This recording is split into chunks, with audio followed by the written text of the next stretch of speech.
This one is a pet peeve.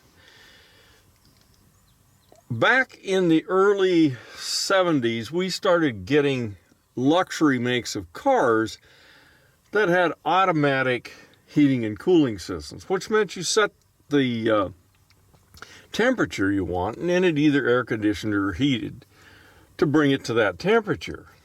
They were pretty good. They worked good. Now you see them on virtually every type of car out there. This is a fairly cheap car here, and it's got that system. It says auto up there. Yeah, okay. And it's got off and mode and fan on the right and temperature on the left. The way you use this silly thing is you set your temperature with the dial on the left.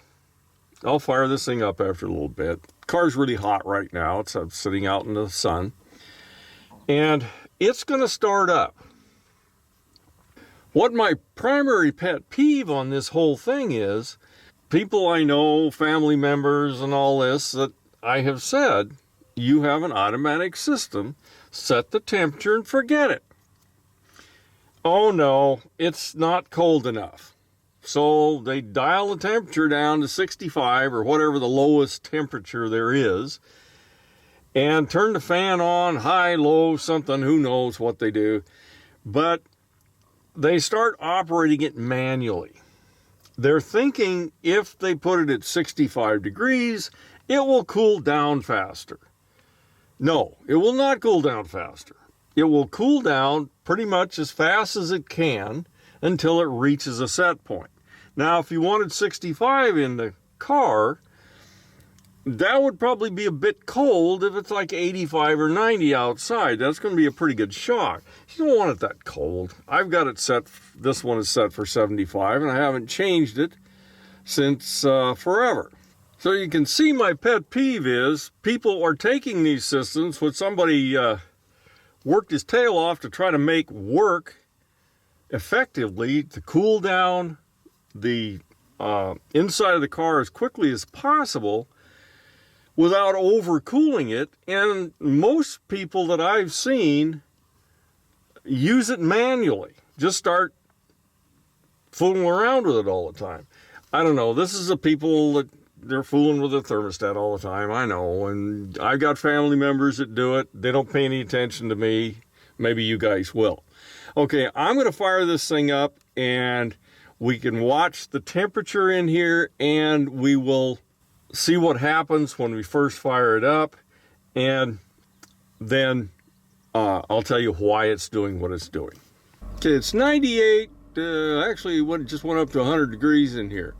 Okay, so it's 101 or something there, and I've got the temperature set for 75, but I have it shut off right now, and I'm going to go ahead and turn it on. Now, you really can't see that. Well, I guess, yeah, you can see it there. Okay, it's set for 75, and it's 104 there right now. Okay, now you hear the fan come on. Now the fan's going to go up to its maximum speed because it sees 100 and something degrees in here. It's actually coming down already. Okay, what it's going to do, the reason that fan speeds up is it's going to try to bring this temperature down as quickly as it possibly can so that you are not as uncomfortable as you could be. But when it gets close to temperature, that fan speed's going to slow down. And it's going to reach a point where it's reasonably close to the temperature. The fan speed will go down and it will simply maintain. Now, if I take and turn the fan up to the highest speed, which I can do, I'm not going to do it here, then it's going to blow probably about what it's blowing right now. But if I leave it in automatic, it's only going to blow that way for a short length of time. Now, some people they object to the fan coming on so high, but if you just let it go for a little bit, it does not cool down excessively, it just brings down the temperature inside the cabin faster. And then when it gets close to what the temperature is, then it's going to start modulating and keeping it, well, it's keeping you comfortable. If you set it at 65, what it's going to do is it's just going to run like heck, and it'll try to cool it to 65, and then you're going to shut the fan off because, gee, it's too high, and it's putting too cold air on me and all that sort of stuff. Okay, let's see what our temperature is here. Okay, we are down to 86. You know, and I didn't put a clock on here, but you know, it's only been like 2 minutes. And so the temperature is dropping rapidly. Now the fan's still up fairly high, although I think it's gone down a little bit. And it's going to continue to be high until it gets pretty close to the temperature. And you won't even notice the fan really changing much if you're driving. But it's going to start easing off and maintaining temperature. I have one member that she says, well, the fan blows too much, so I just shut it off. Well, okay. Then it stays hot in the car. So why don't you just leave it alone? It does its thing. I mean, this is the lament of most service techs out there, is people are always fiddling with things when the system is designed to work by itself.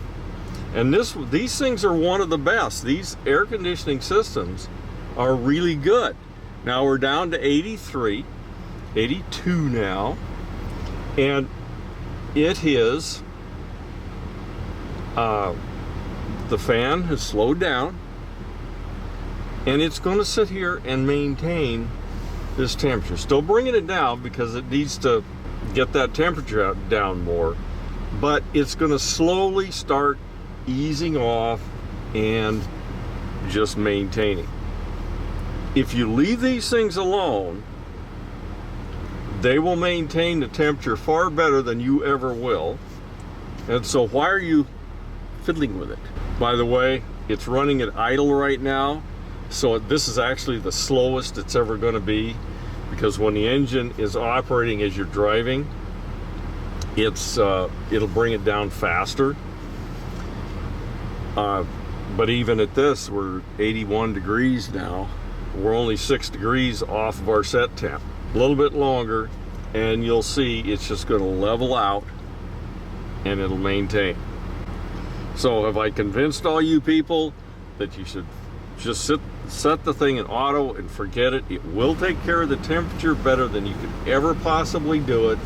The only thing that's going to happen is if you start fooling with it, it will bring it down. Like if I turn the temperature as low as it'll go, it will bring it down, but it'll bring it down to where it's uncomfortable.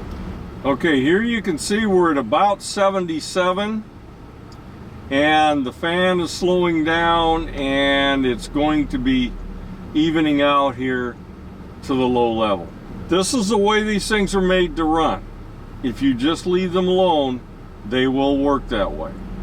Now, I'm sure I've not changed anybody's mind. They're all going to still operate the same way they always have, except I have now told you the right way to do it, even though it's probably not going to help. Anyway, that's what it does. That's how the system is set up. If you leave it alone, it'll do its own thing, and it will make you comfortable. Anyway, that's it on that one, for whatever good I can make out of it.